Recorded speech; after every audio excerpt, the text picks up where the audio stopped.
Hello, അങ്ങനെ JEE exam session 1 2025 കഴിഞ്ഞിരിക്കുകയാണ്. 10 പരീക്ഷകളിലായിട്ട് നമ്മുടെ എക്സാം കംപ്ലീറ്റ് ആയി. നിങ്ങൾക്കറിയാം, ഇപ്പോൾ പല സ്റ്റുഡൻസും പല കാറ്റഗറിയിലാണുള്ളത്.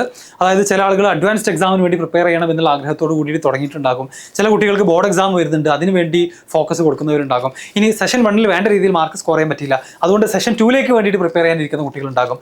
ഇനി ഇതല്ല, JEE ആകെ മൊത്തം മാർക്ക് കുറഞ്ഞിരിക്കുകയാണ്, അതുകൊണ്ട് മേ ബി കീമോ അല്ലെങ്കിൽ അങ്ങനത്തെ ഏതെങ്കിലും എക്സാമിന് വേണ്ടി നോക്കട്ടെ എന്ന് വിചാരിക്കുന്നവരുണ്ടാകും. അപ്പോൾ ഇന്ന് നമ്മൾ ഡിസ്കസ് ചെയ്യാൻ പോകുന്നത് ഈ വർഷത്തെ JEE എക്സാം കഴിഞ്ഞിട്ട് ആർക്കൊക്കെയാണ് JEE അഡ്വാൻസ്ഡ് എക്സാം എഴുതാൻ സാധിക്കുക.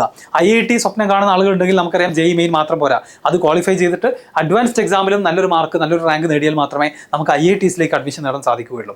അതുപോലെ തന്നെ ഈ വർഷത്തെ എക്സ്പെക്റ്റഡ് കട്ട് ഓഫും മറ്റും എത്രയായിരിക്കും എന്നുള്ളതാണ് നമ്മൾ ഡിസ്കസ് ചെയ്യാൻ പോകുന്നത്. സോ ആസ് യൂഷ്വൽ കഴിഞ്ഞ വർഷങ്ങളിലെ കണക്ക് നോക്കിയിട്ട് തന്നെയാണ് നമുക്ക് എന്ത് ചെയ്യാൻ പറ്റുക, ഈ വർഷത്തെ പറയാൻ സാധിക്കുക. അപ്പോൾ 2024 നോക്കുകയാണെന്നുണ്ടെങ്കിൽ നിങ്ങൾ മനസ്സിലാക്കേണ്ട ഒരു കാര്യം, ടോട്ടലി 2.5 ലക്ഷം കുട്ടികൾ അല്ലെ 2.5 ലാക്ക് സ്റ്റുഡൻസിനെയാണ് JEE മെയിൻ എക്സാമിൽ നിന്ന് JEE അഡ്വാൻസ്ഡ് എക്സാമിലേക്ക് സെലക്ട് ചെയ്യുള്ളൂ.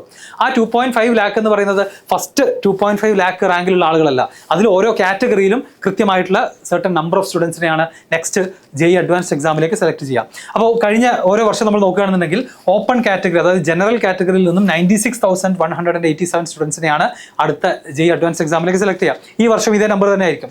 അതുപോലെ ജനറൽ EWSലെ നമ്പർ നമുക്ക് ഇവിടെ കാണാം.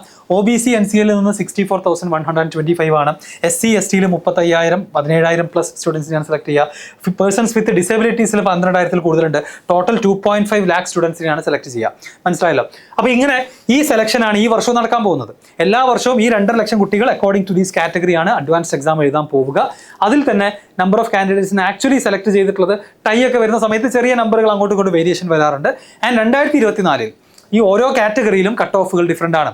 കാരണം ഓരോ കാറ്റഗറിക്കും നമ്പർ ഓഫ് എലിജിബിൾ കാൻഡിഡേറ്റ്സ് എന്ന് പറയുന്നത് റിസർവ്ഡ് ആണ്. അതുകൊണ്ട് ഓപ്പൺ കാറ്റഗറിയിൽ കഴിഞ്ഞ വർഷം JEE മെയിന് ഫൈനൽ റിസൾട്ടിൽ 93.23% കിട്ടിയ ആളുകൾക്കാണ് എന്ത് ചെയ്യാൻ പറ്റിയത്, അഡ്വാൻസ്ഡ് എക്സാം എഴുതാൻ പറ്റിയിട്ടുള്ളൂ.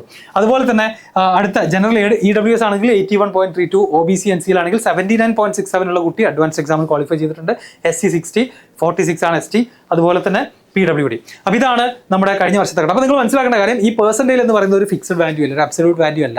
ഈ വർഷവും ഇതേ നമ്പറുകളായിരിക്കും എന്ന് നമുക്ക് ഒരിക്കലും പറയാൻ സാധിക്കില്ല. ഇത് എന്തിനെ ഡിപ്പെൻഡ് ചെയ്യും? ടോട്ടൽ നമ്പർ ഓഫ് കാൻഡിഡേറ്റ്സിനെ ഡിപ്പെൻഡ് ചെയ്യും. ഞാനൊരു എക്സാമ്പിൾ കാണിച്ചു തരാം. ഞാൻ 2023 പോവാണ്. 2024 നമുക്കറിയാം 14 ലക്ഷത്തോളം കുട്ടികളാണ് JEE മെയിൻ എഴുതിയത്. 2023 11 ലക്ഷം കുട്ടികളാണ് JEE മെയിൻ എഴുതിയത്. ആ വർഷത്തെ അഡ്വാൻസ്ഡ് എക്സാമിലേക്കുള്ള കട്ട് ഓഫ് നോക്കുകയാണെന്നുണ്ടെങ്കിൽ again number of candidates required for the next round same തന്നെയാണ്. പക്ഷേ അത് കട്ട് ഓഫ് പെർസെൻറ്റേജ് കണ്ടോ, 90.77 ഉള്ള ആൾ എന്ത് ചെയ്തു, 2023 അഡ്വാൻസ്ഡ് എക്സാമിന് ക്വാളിഫൈ ചെയ്തു. അതിൻ്റെ അർത്ഥം ഇത്രേ ഉള്ളൂ, ആ പെർസെൻറ്റേജ് എന്ന് പറയുന്നത് ടോട്ടൽ നമ്പർ ഓഫ് കുട്ടികൾ കൂടുന്നതിനനുസരിച്ച് ഈ പെർസെൻറ്റേജിൻ്റെ വാല്യൂ കുറഞ്ഞ് വരികയാണ് ചെയ്യുക. അപ്പോൾ അത് ഡിപ്പെൻഡ് ചെയ്ത് എന്തിനാണ്, ടോട്ടൽ നമ്പറിനെയാണ്. അപ്പോൾ ഓരോ നമ്പർ നോക്കിയാൽ ഇവിടെ 81 ഉണ്ടായിരുന്നത് ഇവിടെ എത്രയായി, 75 ഉള്ളതാണ് ഇവിടെ 81 കൂടിയത്. ഇവിടെ അതുപോലെ 79, തൊട്ട് മുന്നത്തെ വർഷത്തിലേക്ക് നമ്മൾ പോകുകയാണെന്നുണ്ടെങ്കിൽ 73 ഉള്ളൂ അവിടെ. ഇനി വേണമെങ്കിൽ ഒറ്റ വർഷം കൂടെ നമ്മൾ പിറകിലേക്ക് പോകുകയാണെന്നുണ്ടെങ്കിൽ ആ വർഷം നമുക്ക് JEE മെയിൻ എഴുതിയത് നമുക്കറിയാം 11 ലക്ഷം ഇല്ല, അതിലും താഴെയാണ് അല്ലേ.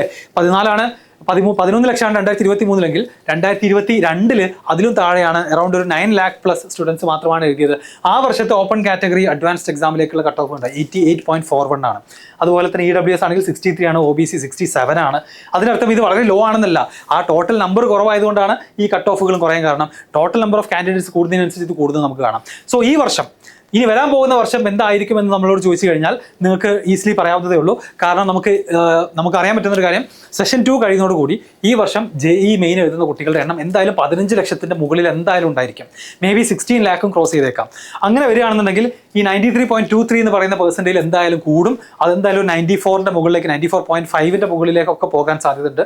അതുപോലെ 81.3 എന്നുള്ളത് നിങ്ങൾക്ക് നോക്കിയാൽ കാണാം, ഇവിടെ 75 ആണ് ജമ്പ് ചെയ്തിട്ട് 81ലേക്ക് എത്തിയത്. അപ്പോൾ അത് മേ ബി 84ൻ്റെ അപ്പുറത്തേക്ക് എത്താൻ സാധ്യതയുണ്ട്.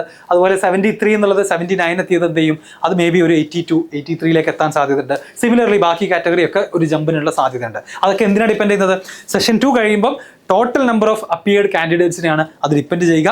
ഓൾറെഡി 13 ലക്ഷം കുട്ടികൾ സെഷൻ 1 എഴുതി കഴിഞ്ഞു.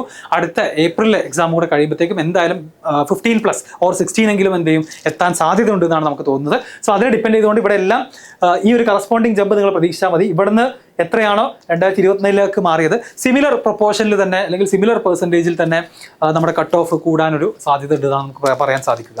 അപ്പോൾ അത് കേട്ടിട്ട് ഇത് വീഡിയോ കാണുന്ന ആളുകൾ പറയുക, നിങ്ങളുടെ റെസ്പെക്റ്റീവ് കാറ്റഗറി അനുസരിച്ച് നിങ്ങൾ ഈ പറയുന്ന കട്ട് ഓഫിനോട് നമ്മൾ എക്സ്പെക്ട് ചെയ്യുന്ന ആ ഒരു അഡീഷൻ ചെയ്തുകൊണ്ട് ക്വാളിഫൈ ചെയ്യാൻ എത്ര പേർക്ക് സാധ്യതയുണ്ട് എന്നുള്ളത് കമന്റ് സെക്ഷനിൽ പറയുക. അതുപോലെ തന്നെ അഡ്വാൻസ് എക്സാമുമായി ബന്ധപ്പെട്ട് വേറെ എന്തെങ്കിലും ഡൗട്ടുകൾ ഉണ്ടെങ്കിൽ നിങ്ങൾ ഡെഫിനറ്റ്ലി ചോദിക്കാം.